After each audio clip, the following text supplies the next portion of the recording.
Incoming transmission. Hey everybody, this is Ed Pogue with My Figure Universe's Boosting the Signal, and this week my guest is Mike Martin. Hello, Mike. How are you? I'm good. It's nice to meet you. We've been chatting back and forth, and Well, I appreciate you sharing my stuff, and so oh it's yeah, good and to I'm meet I'm a you. big fan of your art. I have to say, the first time you ever were drawn into my attention, as it were, was a picture you had done, a Star Trek picture of Khan, and you had Oh, posted it, oh, and I was like, oh well, this has my attention. And then I had seen some of your ships, and this was even before I knew what you were doing as your day job at the time. yeah, And since you've sent me some pictures recently, I've come to realize that I have a lot of your stuff behind me. So, um, yeah, but yeah. would you like to tell the audience, people that may not know who you are, what is your forte in this world of art? You have touched with Star Trek artwork and designed a few major things for Star Trek and at your time. And um, would you like to kind of give us a little bit of a rundown of some of those things? Yeah. Well, I worked for I was associated with Funko for 20 plus years, and I worked there officially for 10 years. I did a lot of freelance for him before then. Oh, Um, and so, yeah, I had a lot of Star Trek stuff tossed my way. Now, when I started, they had already done the first waves in the classic Trek stuff. And I was like, oh, but um, I think the first Star Trek I did was a repaint, and it was the Mirror Universe Spock. So I okay. was pretty excited to get that. And back in the day, Funko used pretty easy, simplified sculpts for all the pops. And so for that particular one, I took Captain Kirk's body because he was holding a phaser.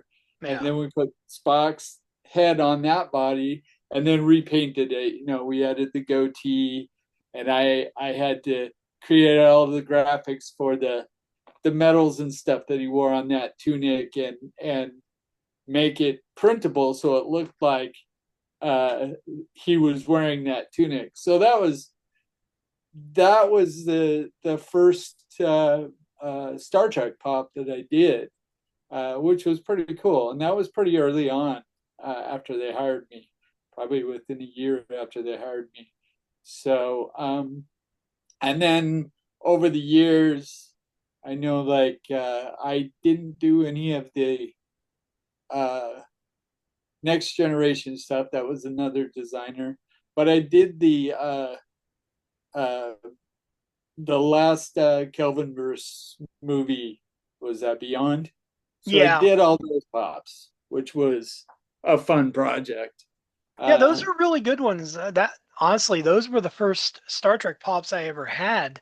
Um, oh, well, I wasn't a Funko collector when the original wave came out. Like even with the original wave of those figures, I have like I don't have Kirk, I don't have the Andorian, I don't have I think that's it. I think and the slave girl. I do the Orion slave girl. Those oh, are the three I've never been able to obtain.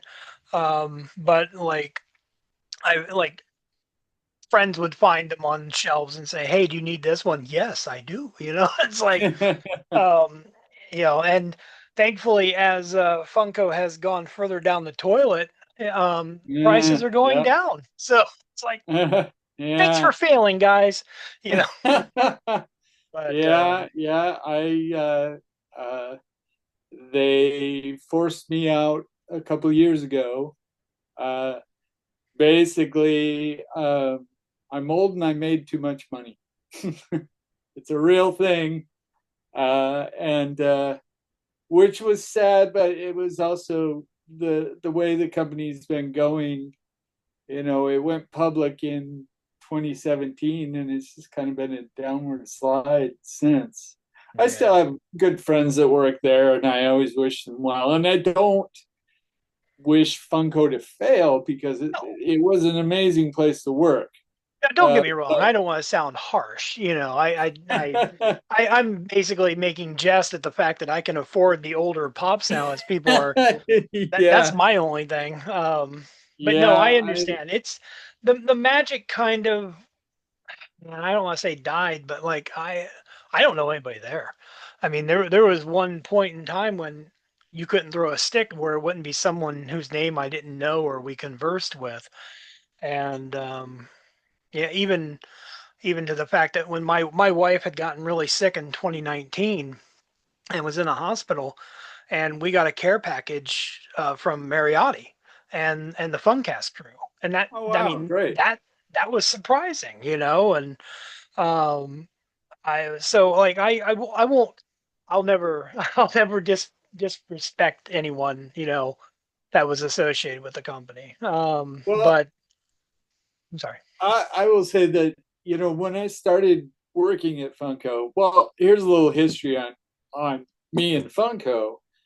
Uh, Back in the 90s, I worked at a t-shirt company called Seabell Sportswear. Okay. And at Seabell Sportswear also worked Mike Becker. So fanatics would know these names: Mike Becker, Sean Wilkinson, and Rob Schwartz. And they started Funko while we were all still working at Seabell Sportswear. And the first thing was the big boy head bobber, which I think I have one on my shelf here somewhere. Uh, but that was the first item, and I remember uh, seeing Sean and Rob working on that, and that company. T-shirts were a big thing in the 90s, and but all those companies ceased to exist at the end of the decade. It just, it ran its course, and so that company went out of business and we all lost our jobs. But Mike Becker was going forward with Funko, and so when I got laid off, I reached out to him because he needed artists. Sean and Rob were just working as freelancers. So for several years, in the first years of Funko, I did a lot of freelance for Funko. So I did a lot of packaging designs, and um, you know what? I can show you right here. All right. This I actually got to do this. Oh, You okay. guys can see it. This was my first Funko product, and it's a Dick Tracy Wacky Wobbler head bobber. So I did that as a freelancer. Geez, what year was that? 19 or 2002 or something like that? Yeah, it Wow. was quite a while ago. So that was my first Funko thing, and I did that as a freelancer pretty early on. Um, and after Mariotti bought it, and I always stayed in touch with those guys because they were great friends of mine. After Mariotti bought it and they introduced Pops, which Sean and Rob basically created Pops, Okay. and and things just started taking off. And Sean just started hiring all artists he knew. So all my friends started working at Funko, and I had a pretty good job, but I had been there for quite a while, and I was pretty bored, and I was doing graphic art and stuff. Um, and so the unique thing about how I got hired full time at Funko, I emailed Sean Wilkinson on a Thursday and said, "Hey, I love what you guys are doing. I really want to come work with you." And we've been friends for years. And on Friday, one of my other friends who worked there, he was the head of packaging, and Damon called me and said, "Do you want to do some packaging for us?" And I said, sure, what do you need? He goes, well, we're doing the first pop ride, which was a 66 Batmobile. Ooh. And I'm like, yeah, because I love drawing cars. And they were all over there. It's like, oh, we got to do the art for the packaging. Who wants to do it? No one wanted to do it. And they're like, let's get Mikey. And Yeah, you can't so, go. They're gonna start uh, with 66. Adam West was the best Batman. oh yeah, and so that was my first. It was still done as a freelancer, but and I hadn't done work for him in quite a few years. Um, so I worked all weekend and I got it done. They sent me photos of the prototype and said, this is the angle we want it on. And then we'll just put the 66 Batman in it. So create the file so we can slide the figure in there.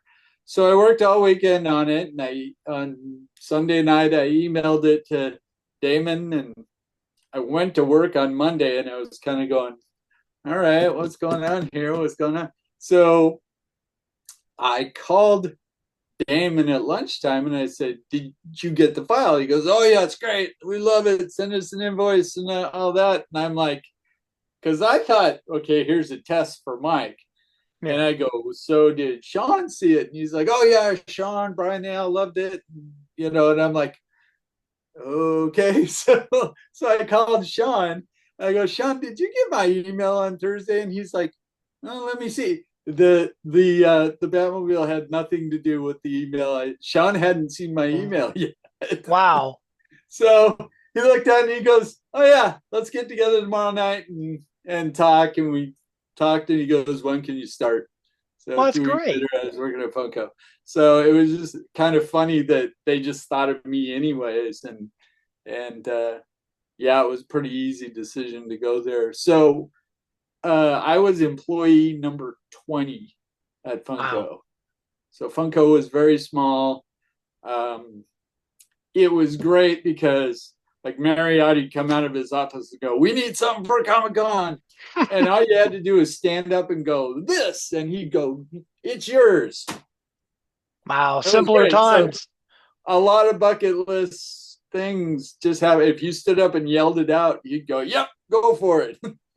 Well, you had sent me a picture of one, and it was interesting the other day when I was looking at the pictures. You had the George Reeves Superman on your shelf. Did you do that one? I did not. Now Okay. I designed it as a repaint thing for for years. I was like, we got to do George Reeves. We got to do George Reeves. So no, I didn't design the one that they eventually did. Okay. Um, I would have done it differently. And the frustrating part about Funko is you can do a concept and you'll submit it to them and they forget about it. And then when it comes up, they give it to someone else. Yeah, I Now, was gonna say I. when it was a small company, that didn't happen. But once it got so big, things got lost in the shuffle. You Uh, yourself have told me a couple of times things have been made that, hey, that you well, didn't we even were do. talking about Yeah, the Star Trek stuff. yeah, As yeah, soon as I saw it, I was like going, "Oh no!" yeah. Because I had I been there, I would have gone, wait a minute, this is not right." Yeah, Uh, the Riker. Let's see. I The only one from those I liked was the Kirk, and it was yeah, because he actually. I mean, I think they just took the head off the old ones, they but did. the Delta was a normal size. It Yeah, wasn't comedically large. Like why? And there was no rhyme or reason to it. The Janeway is normal size. I know that there is a Cisco coming yeah. um, next week. Actually, by the time this airs, it'll already be out there. Um, Honestly, that's been like there's only two pops I've ever asked Funko for: Cisco and a Han Solo and Carbonite. I did get the Han Solo and Carbonite. So, Yeah, yeah. I but remember when that one was done. I did a poster of that. Um, I probably have it a picture of it somewhere. I the only like I know there was two versions of it. There was one that came with a Boba Fett. Boba gets his bounty set, and where it was laying down because there was no way to bobble. They hadn't figured out how to bobble it yet. Yeah, And yeah. then I got rid of that one. I eventually got the one that bobbled, and I still have it. Like we have some. Like you can see some behind me, and then all my Star Trek ones, which are probably 90% your designs back here. Yeah, But yeah, it, I didn't do as many as, yeah, timing wise, yeah, Star Trek always kind of eluded me. There's a lot of things that I go, who's doing that? How come they didn't call me? but you did do But the con, right? You I did the did do I didn't do the classic TV con. okay. I did the movie one. And they wanted, here was another ridiculous thing that they did. They wanted me to fully develop both of them. Hmm. And so the injured one, the burnt face Yeah. one, all they got to do is pull the trigger at the factory and they can produce it. And I keep reminding, I'll call up friends and go, it's completely developed. All they got to do is pull the trigger as long as the factory has everything they need. Yeah. The colors were called out, everything. They just got to pull the trigger to make it. Yeah, Uh, I remember when they had the voting for it, I voted for the damaged version because I was like, yeah, you know, we, even to it like Playmate toys, there was never a fully damaged con figure, and I thought we yeah. need this, and I it know. didn't happen. It didn't happen. So yeah, there a lot of times things just get lost in the shuffle. Um, like the Captain Kirk sitting in the chair. Yeah. I was peddling that for years. That figure is not mine. Really? Now I did that comic book cover. I think Okay. I sent that file of Yeah. you. I did that probably 3 years before, 3 or 4 years before, and that was actually published. That Yeah. was another interesting thing because they were like, we want a Star Trek cover, and those were just really generic covers, and the comics were published, so Yeah. that is published on a comic cover, which is really cool. But so I designed it and everything. I was so happy with how it turned out, and I turned it in before I went on vacation. I was in Hawaii, and I took my laptop with me, and I'm glad I did because Ben Butcher emailed me. He goes, "This is great, but it needs to be the Kelvin verse," and I'm like, "Going no." Oh, I remember that because there was two versions of the cover. I remember that Yeah, now. Okay, and it was yeah. the Kelvin one that got published. So I had to spend a day on the beach in Hawaii with my laptop in my lap, No. uh, changing the uniform. And I mean, it's pretty much the same. I had to The change the chair in the chair. The background. chair, yeah. Now I But never it, got it that one. The yeah. only comic So cover of yours I have is the Spider-Man one you did. yeah, yeah, I yeah. have that one. That was the first one I did. And you know, things getting lost in the shuffle as well. I did the Marty McFly cover. Yeah. And I know at a certain point, Sean came out to assign the Marty McFly pop with the guitar and everything. And he was giving it to someone else. And I'm like, Sean, I've already done it. It's done. He goes, what? I go, don't you remember the comic book cover? And he's like, you expect me to remember something from 2 years ago? And I'm like, well, he goes, well, it's yours. So it's things like that Funko as a smaller company was so easy to keep track of. But now Yeah. that it's big and they have their avenues of things get lost in the shuffle so much that uh, so when that Captain Kirk in the chair came out, and I can't remember who did it. He did an amazing job on it. And I had been laid off work because it was COVID. I was out for a year and then they hired me back. Hmm. And that's when that happened. So by the time I came back, it was already in development. I'm looking at it going, that's awesome. Turned out great. Wasn't that much different from my comic book cover. He was using the same photo reference to do it. So I was really excited to see that they had done it, and I kind of like, well, it's kind of mine because people were like, well, I saw your comic cover. Is it based off that? And I go, kinda. But yeah, that one's not mine, but I still kind of take credit for it. You It did, would have been however, mine. do the Geordie LaForge, right? I did the Geordie LaForge. Yeah, that was one of the last ones I did was Geordie LaForge, the Locutus, the Cons. Um, what else? I think that was it. Those are the last ones I did, and that was right before they let me go. Mm. So, so yeah, those were fun. Yeah, Um, there was a lot of really good detail on the Geordie LaForge. The fact that you had the mindset to make it the actual chair from season one and not, the chair from well, later in the show. well, and that was the whole thing. They wanted that particular episode. Yeah, Uh, I don't know if it was Paramount that requested it or what. So they wanted it because if you notice, he's got the red tunic on yeah, too. oh yeah, yeah. So It's an interesting choice. yeah, it was an interesting choice. I thought, oh, okay, but still, that's pretty iconic. So Yeah. that was a fun one to do. Yeah.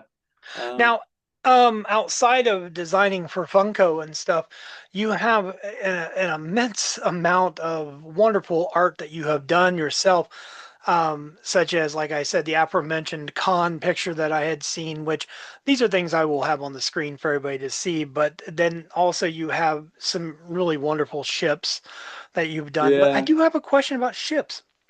You had sent me in your pictures some like the models and your accessories for cosplay. Is this things that you have designed yourself? Yeah. Yeah. Wow. Yeah. A lot of it. Yeah. Well, if you can see it, I brought it in. Yeah. I love this model. It's huge. And so the Enterprise drawings that I do, I use this as reference because this is based off of the 11-foot model, Yeah. and this thing is 3 feet long. It's huge. It's great. So when I take pictures of it, I get depth and everything. So it's yeah, that's what I use. Um, and I brought this in so I'd have it in the background. I could show it to Oh you. yeah, it's great. This sits in my living room. Oh, it's great setting. Yeah. I Yeah. So yeah. yeah, I a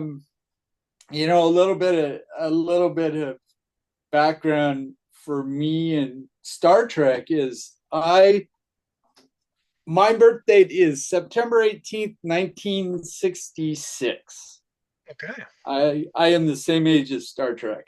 So I grew up watching it at 7 o'clock every weeknight. We'd eat dinner and we'd watch Star Trek. And they just kept playing it for years. And so, I'm old enough to say I was a Trekkie before Star Wars existed, and so I absolutely love it. And I was thinking about, well, how do I tie Star Trek into my art, other than I've been doing more Star Trek stuff lately. Um, it was the animated series. It totally was because I was 7 or 8 when that came out, Okay. and I was just blown away by the rendering of the ship and the beautiful painted backgrounds and the simplicity of the characters, but yet they just nailed the likenesses of them. And I was like, how'd they do that? I want to know how to do that. And I didn't really realize it till, I was thinking about what our conversation would be. And I didn't really realize that I think that was probably what started me on my path to being an artist. Because I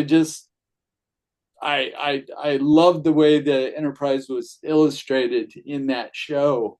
It was so, the animation wasn't good, but it's beautifully drawn. Yeah. And the writing in that show was really good. It was a Saturday morning cartoon, and It was in a kind of time dark when, for a kid's show. yeah, it was pretty heavy. If you think about, because they had original writers from the show doing it and stuff like that. So that really was a huge influence for me because I was always drawing. Um, I remember when Star Wars came out, I was 11 and I saw it 9 times that year. I drove my parents crazy, but I remember uh, having a conversation with my mom. I was upset, and she's like, "Why are you upset?" And I said, "Now remember, I'm 11 years old." I said, "I think I might like Star Wars more than Star Trek." And she's like, Oh, "No, no, no." She goes, "You can like them equally." And I'm like, "I can?" She's like, "Yes, you can." I'm like, "Oh, okay." Made me feel better. And, in the long run, I'm such a diehard Trekkie. It's so important to me and always has been. So, yeah. I mean, I love Star Wars, but I'm a diehard Trekkie all the way. I completely understand. I'm the same way. I mean, I have an affinity for Star Wars. I was born in '77, so I literally grew up with, through the early '80s of Star Wars mania. I had a Star Wars birthday party in '83, but uh, but uh, but Star Trek has always been my thing. It's like, and unfortunately, I don't know if you have people in your life like this, but I do, where people are like, "Hey, I got you a brand new Darth Vader, no, but you like the Star Trek." Yep, thank you. It's like, yeah, Uh, but uh, and that no, my happens, and friends know me way better than that. it's, Yeah, it's usually that's the people funny. that aren't really paying attention.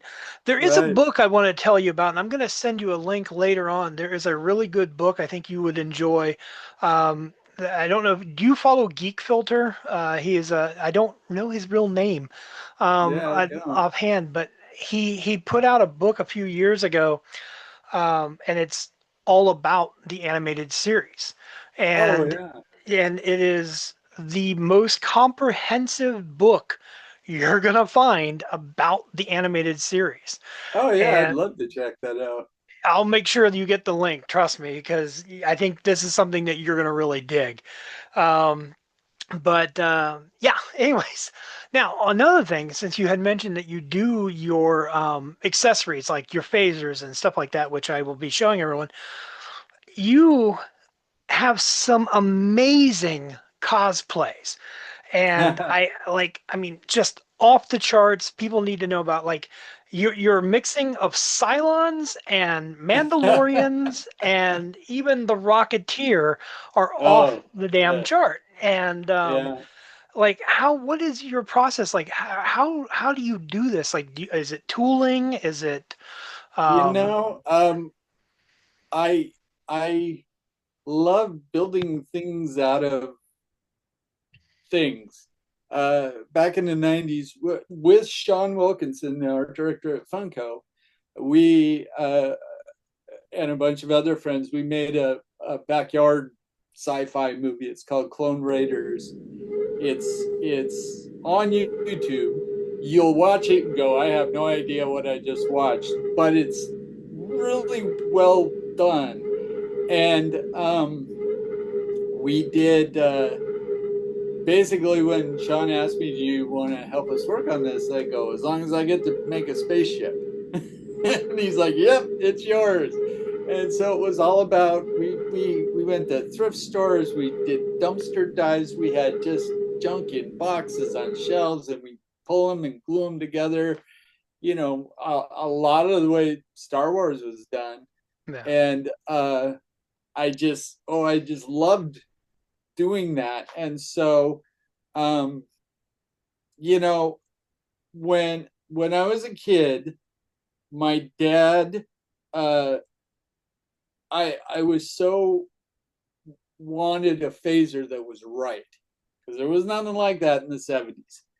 And I think my parents bought me the AMT Explorer set, which is the little tiny phaser. It's actually I have that on my shelf here. but Oh, it wasn't accurate. I go, that's not right. And I was one of those little kids, and my dad was very much an artist himself. He did amazing wall wood carvings and things like that. And our pine wood derbies look so awesome, and they always won. Me and my brother, and so I asked him uh, if he'd make me a phaser, and he goes, "Well, if I got time, I will." And on my 10th birthday, he surprised me with it.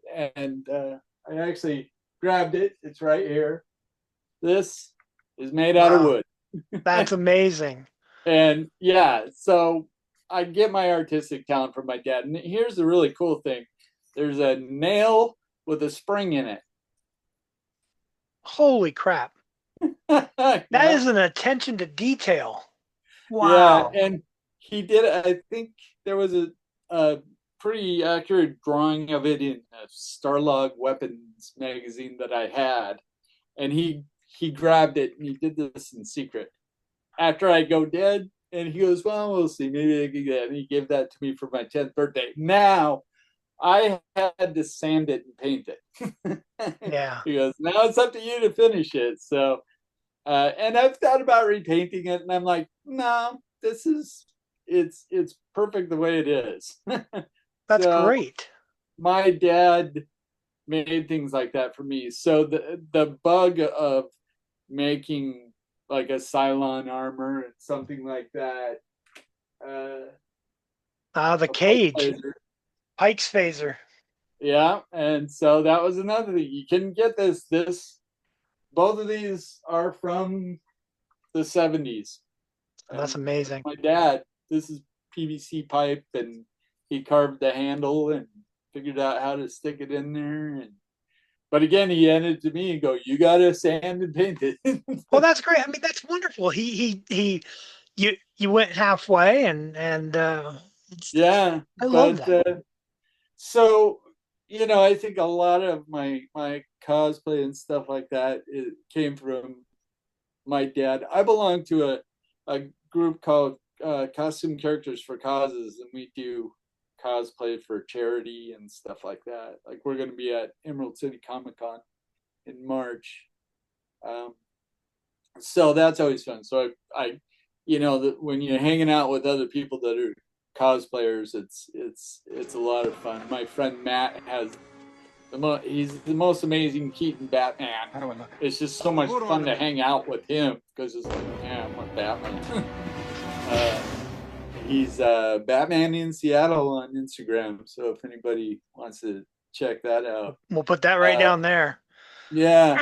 But yeah, I the costumes I want to make, like growing up, I always wanted to be a stormtrooper. I always wanted, I wanted a helmet and all that. And Are as you time too short? went, Are you too short to be a stormtrooper? no, nothing like that. But what I realized is going to conventions and stuff, that everybody's a stormtrooper. Now you can just 3D output it, blah blah blah blah blah, and to be part of the 501st, they're very Rigorous. organizational, and yeah, and you got to get your armor approved, and the Mandalorians aren't as picky that way, but and so I just thought, well, what else would be cool? And it was a Cylon. And when COVID hit, I'm like, I got nothing else to do. I'm gonna build this out of foam. And I Wow. spent 2 months building that armor because I was unemployed. I was on furlough at the time, so I was hoping to go back to work. And I was like, I'm stuck in my house. No one's going because everybody's afraid of dying. So I'm going to build this armor, and the the Mandalorian Cylon mashup came about because the helmet was the most complicated thing on that armor to build, and so I put together a helmet really quick to see how's this going to work, and I had templates that were you can make it out of paper, out of cardboard. But with foam, I was using 8 millimeter foam, so the way the pieces fit together, I had to think about that eighth of an inch, or 8 millimeters. And so I just put this helmet together fast, knowing I was going to build another one later. And that, uh, while I was building the Cylon armor, at a certain point, I was waiting for paint to be delivered. And so I was just kind of at a standstill. And, I'm bored, I'm not working. And so I'm like, I got that second helmet. I'm going to paint it. I'm gonna paint it like Boba Fett's helmet. And so all of that armor was painted with a brush. I, Wow. I sat down and painted it all with the brush, and um, once I had the helmet, I'm like, oh, I might as well keep going. And so part of that armor is Mandalorian, just templates I could find online, but a lot of it is also Cylon, and there's even some Batman armor involved. So it's not accurate to anything, but no one else has anything like it. So, and that's kind of what I want to do with all my cosplay. I don't. So many people are like, "What version is that?" And I go, "This is my version." Yeah, it's Mike's version. It's Mike's. Yeah. Yeah, So I that's how love you. that what has been tagged Boba Star Galactifet. Boba Stargle. I like that. Yeah, it I was like somebody. I was your calling it Centurion Fett, and someone at the con walked by me. He goes, Boba Star Galactifet, and I go, okay, that's it. So I've kind of retagged it as Boba Star Galactifet, but that one's a fun one to wear because I like to photobomb like 501st things and stuff because they all love it, but it's like you don't belong here. I think it's a foregone conclusion you're a big Rocketeer fan as well. Oh yeah. Yeah. Uh, all the well, now not all the first Funko Rocketeer Pop. I wasn't there when that one was done, but uh, every figure after that I worked on. It's like the Okay. legacy figure, probably the most recognized figure for years was Funko's legacy figure, and I got to develop that, which was a lot of fun. I'm really proud of that figure. And the cool thing is, once you get the paints down and everything, then you apply it to a reaction figure and a Dorb and a Pop, and it just the colors go from Dorbs, figure to figure. like I'm looking up at Dorbs. I have the Spocks. You sent me a pictures of the Kirk. Kirk never got made, did he? And Was get it? That's what made. I thought. Yeah. I I was know. I was confused. like, what? Yeah, I Yeah. now I have yeah, I see I have Spock and I have the transporting Spock Dorbs, but someone recently posted a picture of the Mirror Universe Dorbs Yeah, I Spock, did that. and I did I, that one as well. I've never seen that one in the wild. And it was like I didn't even Now, know it existed. again, a cool thing about that is the graphics that I created for the pop. Yeah. Get down and put it on a door. Yeah, So Dorbs I probably had that one done in about 20 minutes. It's like, here you go. It's all ready to go. with the exception of nine nine Dorbs, all of our Dorbs are open and in a shadow box hanging on a wall behind me. Oh, very Um, cool. we took them all. Like we didn't have a lot. Like we've got Batman, Batgirl, Loki, Superman, Bizarro. I had to have the Thundercats because I wanted Snarf. I always wanted to Snarf pop, and I didn't get it. So when I saw the Snarf Dorbs, I was like, I gotta have Snarf. Yeah. Certain things like that. I was like, there's no reason to have them in box. I mean, let them breathe. Let them breathe. No, I here's a great story. I was at Emerald City Comic Con and I did the original Hulkbuster pop, which Oh, was a big one. And uh, we were at the booth and they wanted us to draw things, and I don't like to draw things in front of people. I'm just not my drawings look like stick figures, and I'm very conscious of that. I go, that's, they're like, is that what it's going to look like? And I'm like, no, it's not. Give me an hour and it'll look amazing. But so one of the sales guy goes, you did the Hulkbuster, right? He goes, yeah. He goes, we got a bunch in the back that we need to sell. Do you want to, if you could sign them for people? And I'm like, yes. So I was signing the Hulkbusters, and they were There you selling them. go. They were selling them at the con for like $20. I And had that one. I had it, but we needed a new couch. So we yeah, sold off a lot of Funko Pops and it's like yeah, couch I'm was kind of in the more. process of doing that too. There's certain But ones like we can't get rid of certain things. Like my wife has her Stitch collection and she loves Stitch, and I won't get rid of the Star Trek ones, and I've got wrestling, so yeah, yeah. it's harder to get rid But of them once they're out of box. yeah, yeah, it's funny. Well, and that was, the design of the box was really intended to be able to, you can pull it out and you can put it back in. Yeah. But now people are like, oh, there's DNA on the box. It's like, oh, good grief. Um, Yeah. but Now, to finish that Hulkbuster story, because I am a big fan of take it out of the box. I love to see that you have so many, because there's people that absolutely won't, which drove me nuts. And so I signed one, and the guy's like, "Oh, I will. Oh, this is awesome. Thank you. I will never take this out of the box." And I reached out and I took it from him. I go, "Then you can't have it." And he's a look on his face. oh, I love it. I go, "Do you know how hard me and the sculptor and everybody involved worked on this? Take it out of the box." And I said, "If you take it out of the box, I will sign the figure itself." And he's like, "Really?" I'm like, "Yes, please take it out of the box." So right there, he took it out of the box, and I think I signed it on the back of the head. I said, "You can put it back in the box, but here, look at how cool it is," Yeah. Uh, but the look on his face, and there were people in line that were shocked, and other people go, "Take it out of the box, take it out." People in line. So it was a very funny thing. And Sean Wilkins and my boss was right next to me. He goes, "What are you doing, Mike?" I go, "Well, you want him to take it out too, don't you?" He goes, "Well, yeah."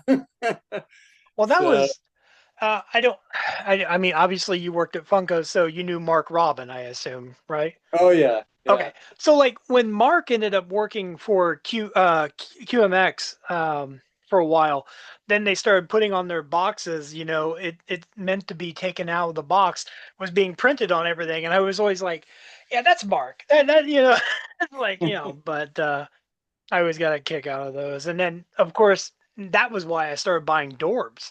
He's always pushing, it's like you got in them rare Dorbs. I'm like, well, they're all rare, It's like, but Yeah, now, well, I'm glad to see that Dorbs were such a hit and miss. I loved Dorb. They were such a simple template, mhm. and again, like with that Spock, the Mirror Universe Spock, I just applied the graphics to that. Now, there is a real funny story with the Spock door. Do you have the smiley face one, or do you have the? I have the smiley face one. Yes, I Do have you? one smiling and one where he's got the straight line. It's just a line. I fought with Sean Wilkinson about that. I was like, "What do you, Sean? Spock does not smile. We cannot have this." But it was a new platform and everything. He goes, "Well, we got to stick to it." I go, "Sean." He goes, "Okay, we'll do both."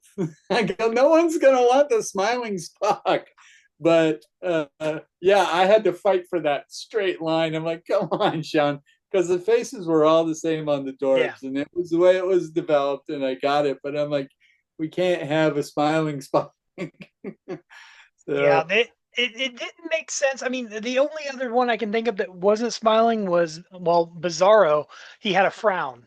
It was yeah, curved. Yeah, and I was like, oh, I like that. I like that. That was yeah. I well think I done. I think I did that one too. Yeah, a lot. I did tons of Dorbs. Because usually what would happen is if it was a pop, it was also going to be a dorm. Yeah. So it was just kind of known. It's like, yeah, when you get done with the pop, just make it a dorm too. Because it was such a simple template. It was easy to do. Yeah, but I always liked dorms. They were fun. Yeah. Oh Uh, yeah, definitely. It was a good line, and I'll make sure I show you. I'll send you a picture of my section. That way you can oh, that'd check it be out. cool. Yeah, I'm glad to hear that there's love out there for dorms because Oh yeah, yeah, they're a fun little thing. Yeah, yeah. I like no. I did the uh My wife's is close to me right now because it's in her stitch oh section. I yeah, can I can yeah. reach that. Yeah, I think here because it's right here within reach as well. Uh, Probably one of my favorite dorms I did was Clark Kent. I have that one. I have it's right Yeah, next to my Bizarro.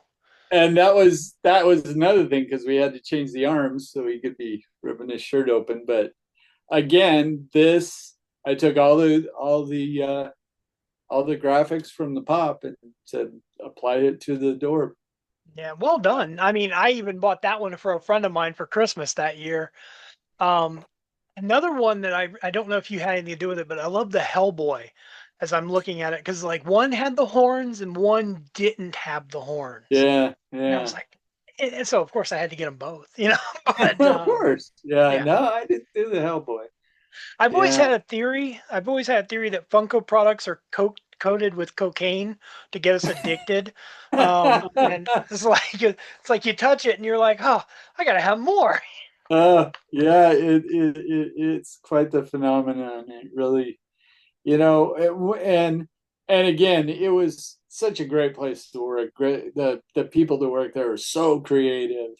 And again, in the early days, it was so easy to get a bucket list thing. Just stand up and go, "How about this?" Yeah. I got to do. Um, Geez, do I have it here? Yeah, I do. This one was. Uh, this one was really funny. Classic comic book Thor. Oh yeah. Now, when That's the Emerald original City Comic Con line, 2017. yeah, when the line came out, the original superhero lines, Marvel lines came out, Thor never got done. It's And I weird. was like, what am I going to do with Thor? What? And so this was totally a case of Mariotti coming out of his office going, we need a Marvel exclusive for Comic Con. And I go, comic book Thor. And he goes, we've already done it. And everybody's like, no, we haven't. He goes, it's yours. And so, yeah, classic comic book Thor. Now I assume that you did the Dorbs for that as well because I have that. I have the comic book Thor Yeah, Dorbs. I'm pretty sure I did. Yeah. Uh, I like don't I said, know. Yeah. if it's a pop, it's a dorb. That it was so easy to carry it over to when my first Marvel movie I did was Age of Ultron, and I split that with Reese O'Brien. Um, there was a lot of figures, Oh yeah. but I ended up covering. That was the biggest load I ever had was 78 figures I had on my load at that time. And so much of it was pops, Dorbs, and mystery minis of the same characters. Wow. And I would have to fight with the project managers because they're like, when are the door? And my whole thing is like, let's get the pops approved, and then it just carries through everything else. And then if Marvel wants to screw us around and change things, you could go, the pop's already set. We're just going with that. And it worked like a charm.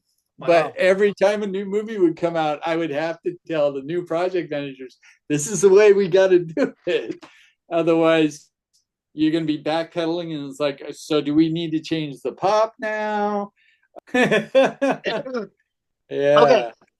The biggest thing, so we should probably wrap up anyways. It's been over an hour, but like I want to give everybody a chance to tell you where to follow you. Where can they find you on everywhere? And before you do you have a shop that people can go to and get any of your art? Um, I don't Okay. as of yet. I uh, I'm working on a lot of car illustrations. If you look uh, at my site, well, Well, probably I've seen them. the best place to see my stuff is on Instagram or Facebook because I post it all there. I post it on Instagram and it shares on Facebook. Um, and if you go to my Instagram page, uh, you'll see a link for my portfolio. It's M2Art.54. But if you go to MK Martini on Instagram, you'll see the link. And basically, the only thing I post there are my illustrations and stuff. And I need to put more stuff on there. Well, But it's you it's it's all good. It's something to check out for sure. You've posted a lot of really good cars. I do believe Mustangs I've seen and stuff like that. I'm always waiting. I doubt you'll ever do it, but uh, my first name is Edsel. Um, Oh, and you want to do an Edsel? Ooh, that would be fun. my middle name is Ford. Oh, So really? yeah, yeah. So Yeah, my I come from a car family. My father was a car collector, and that was his background. Classic car parts and cars and so on and so forth. And my mom, she has more car knowledge, like whereas I have Star Trek knowledge, she has car knowledge. So yeah. so, Yeah, no, so my first car was a Mustang, and I currently own a Mustang, 2005. And so yeah, it's and I've always loved illustrating cars. Like I said, the Batmobile was my first Funko. Well, I get now it's still freelance, but still, it yeah. was, and so I just right now what I want to do is do car shows, So like set up a table at a car show because I've done commissions, like you said. Oh, an Edsel, that would be great, and that would be a fun one to do. Um, the cool thing about the commissions is I get big money for those because it's like, well, you do my husband's 72 Nova. I want to give it to him for Christmas. And, a lot of that is my time because those illustrations probably take a good 10 to 12 hours to do. I get lost in the details. And just usually what I do is I print them on canvas. So they have a oh really wow. cool look. Yeah. So I can get Well, I was selling them for about $500 for a commission. Well, that's good. That's But good. if I go to a car show, those people have money. Yeah. And what Yeah. I found what I've found is I can up I've upped my I think the first commissions I did maybe $300, and Oh then wow. I upped it to 500, and I'm thinking if I go to a car show I could ask 7 or 800. The biggest thing, and I always say is, you got to know your worth, support the artists, all that stuff. And there, all too often, there's people want to undercut you and say, like, well, it's like, okay, can you do it for $30? Well, I can give you a $30 version, but it's sure as shit not gonna look the way you want it to. But um, Well, I get it. I get it. that's a lot of why I just did a 69 Camaro. Now the beauty of that is I've also sold prints that what I would do with a commission. I'd do a specific background or maybe an angle or something. I wouldn't do it again. But I've asked other people, I go, if I change the color of this, would you be okay with me selling prints of it to I would never sell your car, but I might Yeah. change it from gold to blue or something like that. And most people are like, yeah, go for it. So I've been trying to build a catalog of, now I got a 69 Camaro. I could just sell, you know, prints that cost me $2 to make, I can sell for $20, Yeah. That's a say good at a idea. car show and then get a commission maybe. Um, so I'm kind of aiming for that. And I did that, the tough part about like the sci-fi art is like, where do you sell it? Now I could go to comic book stores. Like the the the con caricature I did, that was for it was for a comic book store, great comic book store. It doesn't exist anymore, unfortunately. It's a huge toy and comic shop called Bobacon. Oh, Bobacon's gone? I did Bobacon's gone. I Do you I know didn't of Bobacon? Well, I had a friend that worked there for a couple of years. He would volunteer there when he Yeah, lived in Everett, and I didn't realize that it was gone. I'm sad to hear that. yeah. They overstretched themselves and just couldn't pay the bills and stuff. And that's a tough business to kind of run because Yeah, if you walked into that place, you just go, "Wow!" It was like a museum. He had yeah. so much stuff. Oh, I've seen But pictures. I've seen pictures, and like when my friend would volunteer there, he'd send me pictures of like, oh, we they got in a whole bunch of Playmates figures. So he'd like, do you need these? I was like, well, I need them all, but and one thing that was always nice about that, even when he wasn't there, they were always willing to sell online and ship them, which yeah, helped around COVID, so yeah. But he wanted.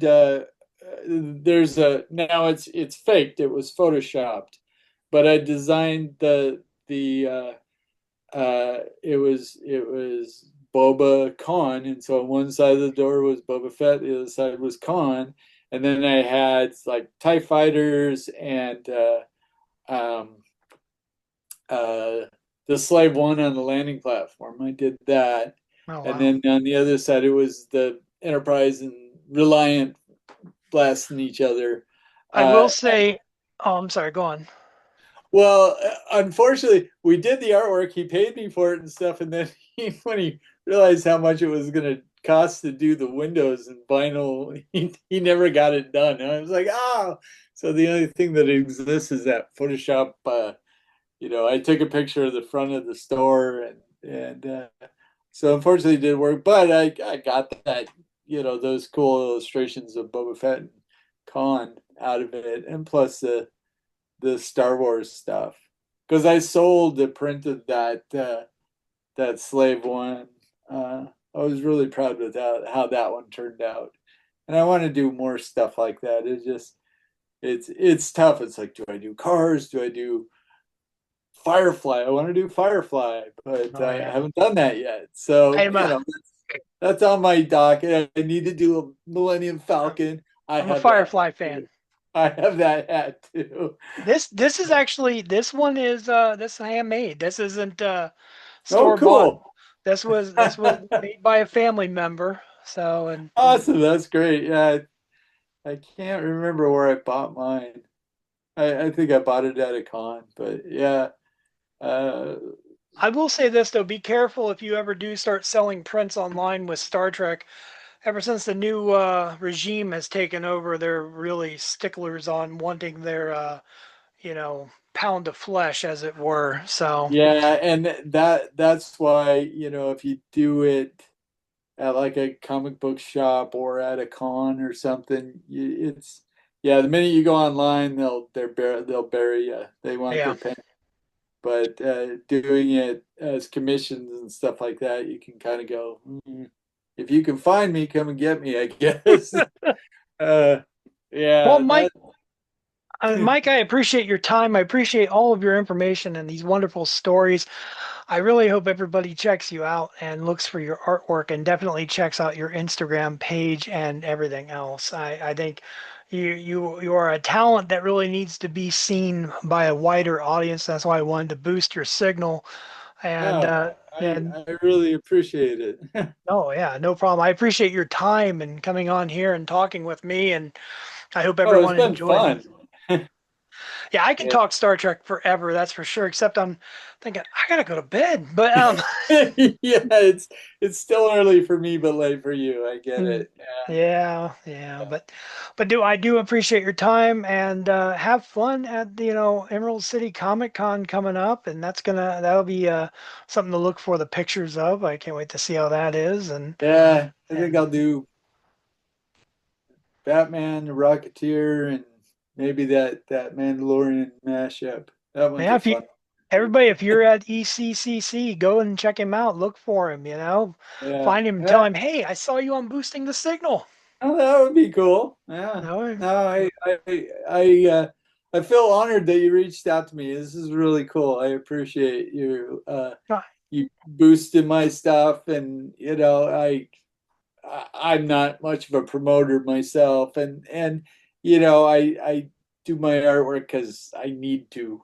You know, yeah, I don't have Funko as an outlet anymore, and in some ways it's good because now I'm like I spent 30 years making other people money and doing artwork for other people, and sometimes it's unfulfilling. And now I'm like, I'll get done with an illustration and go, nice job. there you go. There you go. It's so it's gotten me back, kind of back to my roots and my love of doing art. So yeah.